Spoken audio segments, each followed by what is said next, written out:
نحمد و نصلی علی رسولہ الکریم، اما بعد، فمن یعمل مثقال ذرۃ خیرا یرہ ومن یعمل مثقال ذرۃ شرا یرہ۔ جو کوئی ذرہ برابر نیکی کرے گا قیامت کے دن اس کا بدلہ پائے گا، اسی طرح جو کوئی ذرہ برابر برائی کرے گا قیامت کے دن اس کا بدلہ پائے گا۔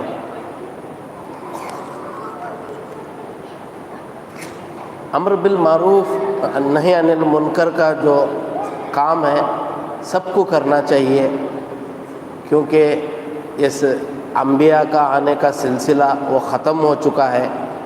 اب علماء اور ہم لوگوں کو جو ہے جس اپنے اپنے استطاعت کے حساب سے یہ کام کو کرنا چاہیے۔ اور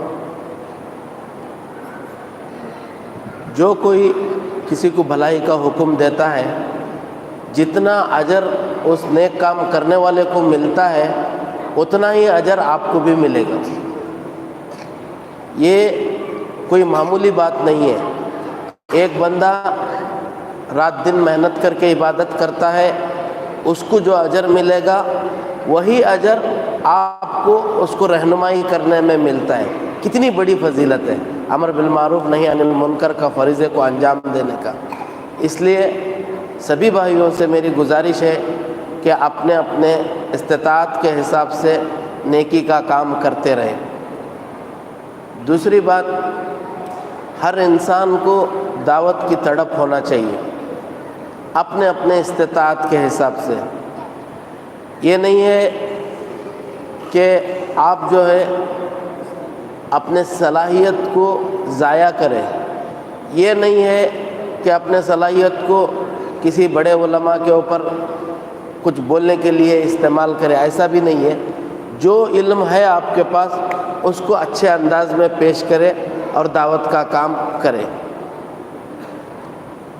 دعوت کا کام سب کو کرنا چاہیے، کیونکہ انبیاء کا سلسلہ ختم ہو چکا ہے۔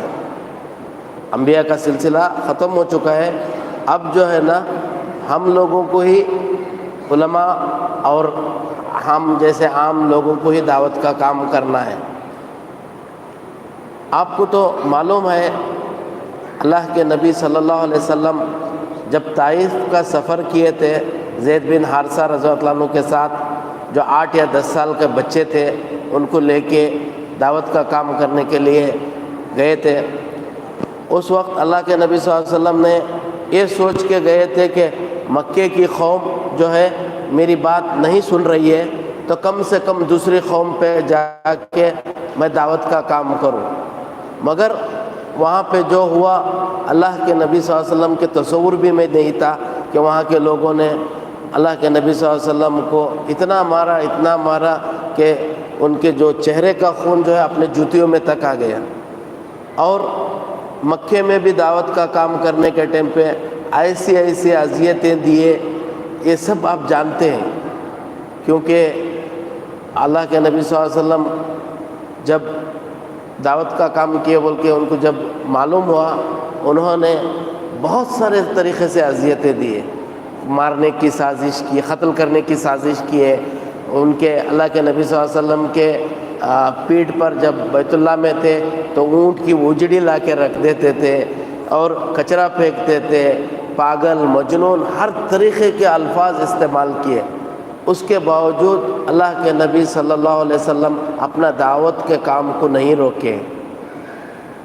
آج لوگوں میں ایک ذہن بنا ہوا ہے کہ دعوت کا کام کرنا بہت مشکل کام ہے۔ وہ بالکل مشکل نہیں ہے، بہت آسان ہے، کیونکہ تاریخ میں جو انبیاء ہو یا اللہ کے نبی صلی اللہ علیہ وسلم ہو، صحابہ ہو، تابعی ہو، سلف ہو، جنہوں نے جتنے مشکل اٹھائے ہیں آج اس کا 1% بھی نہیں ہے۔ آج اگر ہم دعوت کا کام کریں گے، کچھ زیادہ سے زیادہ ہوگا تو تھانے میں 2-4 گھنٹہ بیٹھائیں گے یا 1-2 مہینہ بیٹھائیں گے، یہ کوئی اذیت ہی نہیں ہے۔ دعوت کے کام قربانی چاہتا ہے آپ لوگوں سے، دعوت کے کام صبر اور استقامت سے کرنا ہے. اس لیے دعوت کا کام جو ہے ہمیشہ صبر اور اطمینان سے کرنے والا کام ہے، جلدی جلدی کرنے والا کام نہیں ہے. اور ساتھ ہی ساتھ رات میں آپ کوئی کام سوچے اور صبح میں ہو جائے، ایسا بھی نہیں ہے. دعوت کے کام کے لیے مسلسل اپنی زندگی میں قربانی دیتے رہنا پڑے گا. کچھ لوگ ہیں کہ دعوت کا کام کرنا چاہتے ہیں، کچھ لوگوں کو جا کے اپنی دعوت دیتے ہیں، مگر وہ اگر ان کا سامنے والوں کا ریاکشن صحیح نہیں ہے تو مایوس ہو جاتے ہیں اور دعوت کا کام چھوڑ دیتے ہیں. ایسا نہیں ہونا چاہیے، کیونکہ اگر آپ کسی کو دعوت دیے اور وہ نہیں مانا تو کیا مشکل کیا ہے؟ اللہ کے نبی صلی اللہ علیہ وسلم نے 23 سال دعوت کا کام کیے. اگر اتنا آسان ہوتا تو اللہ کے نبی صلی اللہ علیہ وسلم 23 سال دعوت دینے کی کیا ضرورت تھی؟ 23 سال ایک بڑا عرصہ آتا ہے. کچھ نوجوان ہیں ان کا عمر ہی 23 سال ہے، یعنی ایک بڑا عرصہ ہوتا ہے 23 سال. 23 سال کوئی معمولی بات نہیں ہے. اللہ کے نبی صلی اللہ علیہ وسلم نے 23 سال دعوت کا کام کیے. ہم لوگ کسی کے پاس جاتے ہیں اور کچھ اپنی گزارشات یا جو بھی چیزیں ہیں ان تک رکھتے ہیں اور یہ بھروسہ کرتے ہیں رات کو بولے تو صبح میں مان جانا. جس کو جا کے جو بھی نصیحت کرتے ہیں، عقیدے کے بارے میں ہو، توحید کے بارے میں ہو، یا کوئی کسی بھی چیز، نماز کے بارے میں ہو، روزے کے بارے میں، رات کو جا کے اس کو سمجھائے تو صبح میں وہ ماننا ہے. نہیں تو یا تو مایوس ہو جاتے ہیں یا اس سے بدتمیزی پہ اتر جاتے ہیں. ایسا دعوت کا کام نہیں ہوتا ہے. دعوت کا کام بالکل اطمینان. اللہ نے ہمارے اوپر بات پہنچانے کے لیے بولا ہے، بس کسی پہ زبردستی کرنے کے لیے نہیں بولا ہے. کہ اپنی بات سامنے والوں تک احسن انداز میں اپنی بات رکھنا ہے. اس کے بعد وہ چاہے اپنی بات مانے نہیں مانے، زور زبردستی کرنے کا ہمارے کو کوئی حکم نہیں ہے. اللہ نے جب موسیٰ علیہ السلام کو فرعون کے پاس بھی بھیجا تو نرمی سے اپنا دعوت دو بولے. آج دنیا میں کوئی بھی ظالم ہو، فرعون سے بڑا تو ظالم نہیں ہے نا. جتنے بھی ہیں، جو بھی ہے، فرعون سے بڑا ظالم آج کے دور میں کوئی بھی نہیں. اس فرعون جیسے شخص کو بھی اللہ تعالیٰ نے خود حکم دیا موسیٰ علیہ السلام کو، اس کو نرمی کے ساتھ دعوت دیجیے. اسی طرح تیسری بات، ہمارا نیتوں کا درست ہونا بھی بہت ضروری ہے. کیونکہ ہمارے نیت کیا ہے ہم اور ہمارا رب جانتا ہے ہماری نیت کیا ہے. ہمارے نیتوں کو درست کرنا بہت ضروری ہے، اس لیے کہ نیکی کا جو بھی ہے نیتوں کے اوپر، عمل کا جو دار و مدار ہے وہ نیتوں پر ہے. اس لیے نیتوں کا درست کرنا ضروری ہے. اگر کوئی انسان ہمارے بارے میں کچھ سوچتا ہے، وہ اس کی اپنی ذاتی رائے ہے. ہمارے کو اگر اچھا گمان کرتا ہے یا برا گمان کرتا ہے، ہمارے بارے میں حسن ظن رکھتا ہے یا بغض رکھتا ہے، وہ اس کا اپنا پرابلم ہے، ہمارا پرابلم نہیں ہے. ہمارا مقصد جو ہے ہماری نیت درست رکھنا ہے، ہمارا کام صحیح کرنا ہے.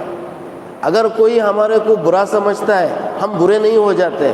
کوئی ہمارے کو بہت زیادہ اچھا سمجھے گا تو ہم اچھے نہیں ہو جاتے. ہم جس نیت سے، جس مقصد سے ہم جو کام کر رہے ہیں، یہی چیز صحیح ہے. اور نیتوں کا حال رب العالمین جانتا ہے، اس کے علاوہ کوئی نہیں جانتے. اس لیے کسی کے تانے دینے سے یا کسی کے لعن طعن کرنے سے یا کوئی بھی اور چیز کرنے سے پریشان ہونے کی ضرورت نہیں ہے. کیونکہ ہم کو دنیا والوں سے کیا لینا ہے؟ ہمارا مقصد رب کو راضی کرنا ہے. جس انسان میں دل میں رب کو راضی کرنے کی نیت آ جاتی ہے، بھئی میرا معاملہ رب کے ساتھ ہے، میرے کو رب کو راضی کرنا ہے، جب یہ نیت آ جاتی ہے صبر بھی آ جاتی ہے، ہمت بھی آ جاتی ہے، ہر چیز گفٹ میں مل جاتا ہے. مگر اس کے لیے نیت کا درست کرنا بہت ضروری ہے. تیسری بات، ہم لوگ جو ہے کوئی بھی کام کرنے میں بنیاد ڈالنے کی ہمت رکھنا ہے، کسی بھی کام کی. کیونکہ بنیاد ڈالنا ایک عظیم کام ہے. جو بھی یہ صاحب مسجد کی بنیاد ڈالے، ہو سکتا ہے میرے خیال سے 10 سال ہوگا یہ مسجد بن کے، یہ کب تک چلے گا کسی کو پتہ نہیں ہے. ہو سکتا ہے یہ مسجد 200 سال چلے، 500 سال چلے، اللہ بہتر جانتا ہے کہ کتنا لمبا چلے گا. جو بنیاد ڈالے ہیں وہ ہمیشہ اس کے اجر میں شریک رہیں گے. تو یہ کتنی بڑی بات ہے. گجرات سامی کے اندر ایک مسجد ہے، 800 سال سے ہے. سمجھو جس نے بنیاد ڈالی خواب و خیال میں بھی اس نے تصور نہیں کیا کہ اس نے جس مسجد کو بنیاد ڈالی تھی وہ 800 سال چلے تھا، آج اس بندے نے خبر میں سونے کے باوجود اس کے لیے نیکی پہنچ رہے ہیں، خبر میں اس کو راحت محسوس کر رہے ہیں۔ یہ کس وجہ سے ہوا؟ کیونکہ اس نے بنیاد ڈالی ہے۔ بنیاد ڈالنے کا ایک عظیم فائدہ ہے۔ اس سے بہت سارے مثالیں ملیں گے جہاں جہاں ہم لوگ انڈیا میں گئے ہیں، کسی نے مدرسے کی بنیاد ڈالی، کسی نے مسجد کی بنیاد ڈالی، کسی نے دعویٰ سینٹر کی بنیاد ڈالی، کسی نے کوئی لینگویج میں قرآن بنانے کی بنیاد ڈالی، کوئی کچھ بہت سینکڑوں مثالیں ملیں گے۔ اللہ سبحانہ تعالیٰ ان کو سارے جو بنیاد ڈالیں، اللہ تعالیٰ ان کو اجر عظیم سے نوازے، کیونکہ بنیاد ڈالنا ایک بڑا مقصد ہے، کیونکہ بنیاد ڈالنا ہر کسی کی بس کی بات نہیں ہے، یعنی کوئی بھی اٹھ گیا بنیاد ڈالا نہیں، یہ تو ہمت والوں کی کام ہے کوئی چیز میں بنیاد ڈالنا۔ دوسری بات، اگر بنیاد نہیں ڈال سکتے ہیں، جو بنیاد ڈالے ہیں ان کے ساتھ کھڑنا ہے، بنیاد ڈالیں ان کے ساتھ کھڑنا ہے، یہ بھی انشاءاللہ ان کے ساتھ اجر میں شریک رہیں گے، یہ بھی ایک آسان طریقہ ہے۔ میری چوتھی بات، اخلاق جو ہے ہمیشہ اعلیٰ ہونا چاہیے، کیونکہ ہم لوگ دعوت کا کام کر رہے ہیں، ہمارے پاس اخلاق نہیں ہے تو ہماری کوئی اہمیت نہیں ہے، کیونکہ ہم لوگوں کو فجر کی نماز کے لیے بلا رہے ہیں، ہم خود فجر نہیں پڑھ رہے ہیں، لوگوں کو ہم روزے رکھنے کی دعوت دے رہے ہیں، ہم خود روزے نہیں رکھ رہے ہیں، لوگوں کو معاملات میں اچھے رہنے کی دعوت کر رہے ہیں، ہم خود معاملات میں فیل ہیں، لوگوں کو سود مت لے، بینک کا لون مت لے بول رہے ہیں، ہم خود لون لے رہے ہیں۔ اس سے کیا ہوتا ہے، ہمارا اخلاق بالکل، آپ بات الگ کر رہے ہیں، آپ کا کردار الگ ہے، تو اس سے اخلاق ختم ہو جاتا ہے، جس سے اخلاق جو ہے بالکل ختم ہو جاتا ہے، تو اخلاق کا کوئی مطلب باقی نہیں رکھتا ہے۔ اس لیے اخلاق جو ہے بہت ضروری ہے، کیونکہ جتنا آپ عوام کو نصیحت کریں گے، کم سے کم اتنے چیز پہ تو آپ پابند رہیے۔ اور پانچویں بات جو ہے وہ اخلاص ہے۔ اخلاص یہ ہے کہ جو بھی ہم کام شروع کریں گے، اللہ سے اخلاص کے ساتھ دعا کرنا، اے اللہ ہم جو کام شروع کیے ہیں اللہ ان کے میرے کام میں برکت دے۔ اس طرح جو ہے نا ہمارے کو اچھا کام کرنے کا موقع بھی ملتا ہے، اللہ تعالیٰ اس میں برکت بھی دیتے ہیں۔ جتنی آپ کی اخلاص اچھی رہے گی، یہ کوئی نہیں جانتا اخلاص کیا ہے، آپ جانتے ہیں اور آپ کا رب جانتا ہے۔ لوگ آپ کو کیا بولیں گے اس سے کوئی مطلب نہیں ہے، اس میں صرف اخلاص یہ ہے کہ آپ کا معاملہ رب کے ساتھ صحیح درست ہونا چاہیے، یعنی جو بھی کام کر رہے ہیں آپ کا معاملہ میں خالص دین کے لیے کر رہا ہوں، ریاکاری کے لیے نہیں کر رہا ہوں، یہ آپ کی نیت کے ساتھ ہی اخلاص کا معاملہ بھی ہے، کچھ زیادہ فرق نہیں ہے نیت اور اخلاص، صرف یہ ہے نیت دل کے ارادے کو کرتے ہیں، اور اخلاص جو ہے نا آپ کے ایکٹیویٹیز میں بھی دکھنا چاہیے، یہ چیز ہے بس۔ پانچویں بات، میرا ایک مختصر میرے ساتھ جو ایک حادثہ ہوا میں آپ کو بتاتا ہوں۔ 2018 میں اچانک سے کچھ بیماری میں مبتلا ہوا، ناک سے خون نکل رہا تھا، تو 4-5 دن تک میں نے محسوس کیا کہ گرمی سے ہو رہا ہے۔ جیسے جیسے دن بڑھتے گئے میں نے محسوس کیا کہ میرے کو موت آنے کا اندیشہ ایسا محسوس ہونے لگا، کیونکہ تکلیف اتنی زیادہ تھی۔ تو اس وقت اللہ سے دعا کیا، اللہ جو بھی میں نے پہلے کام کیا ہے، جو بھی ہے اس کو چھوڑ کے اور تھوڑا مجھے مہلت دے، انشاءاللہ میں اور دن کا کچھ کام کرنا چاہتا ہوں۔ تو اللہ نے 2018 میں میری دعا کو قبول کی، اور تھوڑے ہی دن میں مجھے اللہ نے شفا دی۔ سب سے پہلے میں نے آ کے اس کو ایک ویڈیو ریکارڈنگ کا سسٹم کیا، کہ میرے گھر سے ویڈیو ریکارڈنگ کرنے کا سسٹم کیا۔ اس وقت پہلی بار شیخ نور الدین عمری، ارشد بشیر مدنی، عمران سلفی، ان لوگوں کو میرے گھر پہ حیدرآباد سے اڑپی بلایا، اور کیمرہ مین کو بھی حیدرآباد سے اڑپی بلایا، اور میں نے ریکارڈنگ کا سلسلہ شروع کیا۔ بہت زیادہ نہیں سوچا، بس ریکارڈنگ کا سلسلہ شروع کیا۔ الحمدللہ آج اس کے فل ویڈیو 2500 ویڈیو ہو گئے تقریباً، اس کے کٹنگ ویڈیو بھی 2500 سے زیادہ ہو گئے. یعنی ایک چھوٹا کام جو میں اخلاص کے ساتھ کیا، اللہ سے دعا کرتے ہوئے کیا، اے اللہ میرے کام کو موقع بنا کے دے. آج جو ہے وہ کام میں اتنی برکت ہوئی ہے کہ الحمدللہ مدنی علماء سے ہم لوگوں نے، یہ چوتھا دورہ ہے ہمارا، آدھا انڈیا ہم نے دورہ کیے. ایک یوٹیوب پہ ایک چینل ہے التبیان ٹی وی بول کے، اس میں ہم نے 10 لاکھ روپے کے 2 مسابقے بھی کرے. لاسٹ ٹائم 1.5 سال پہلے جب چمپو آئے 1,75,000 روپے انعام بھی تقسیم کیے تھے. اس طرح جو ہے نا کام نے اللہ نے بہت برکت دی. یہ تبھی ممکن ہے آپ جو ہے ایک خادم کی طرح کام کریں.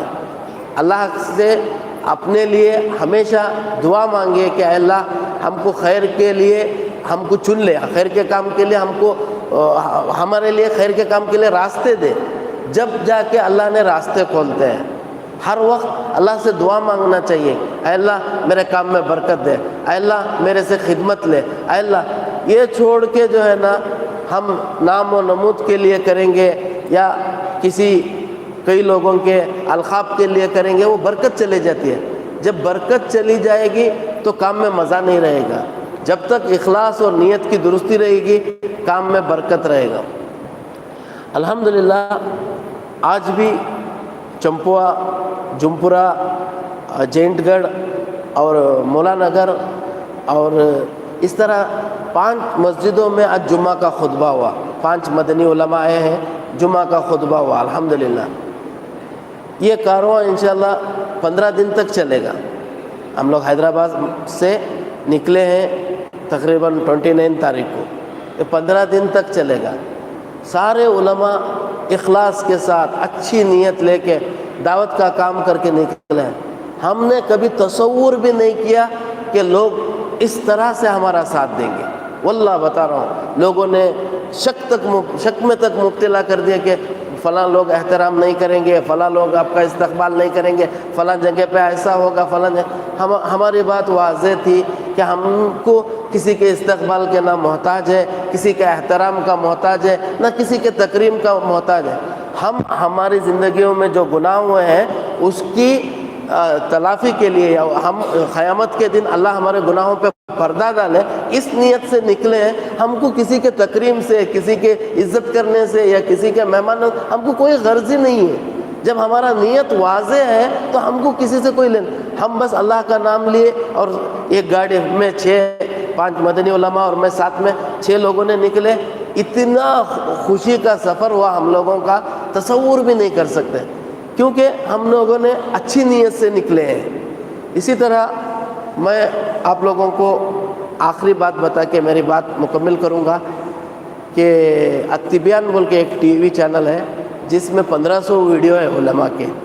آپ جس جوش سے جمپورا اور چمپوا میں علماء کا استقبال کر رہے ہیں، بہت اچھی بات ہے. انہی علماء کے جو ہے 1,500 ویڈیو التبیان ٹی وی چینل پہ ہے. اس سے استفادہ کریں اور کچھ بھی سوالات رہیں گے ہمارے تک بھیجیں گے. جو مسجد کے امام ہیں اگر ہمارے تک بھیجیں گے ہم اس کا بھی جواب دیں گے، کیونکہ ہمارے پاس ایک سلسلہ ہے روبرو بول کے. شیخ حسین مدنی اور شیخ نور الدین عمری دونوں مل کے اپنی بات روبرو 2 علماء آگے بیٹھ کے یہ کرتے ہیں. اس طرح سے اس سے فائدہ اٹھائیں. جزاک اللہ خیر.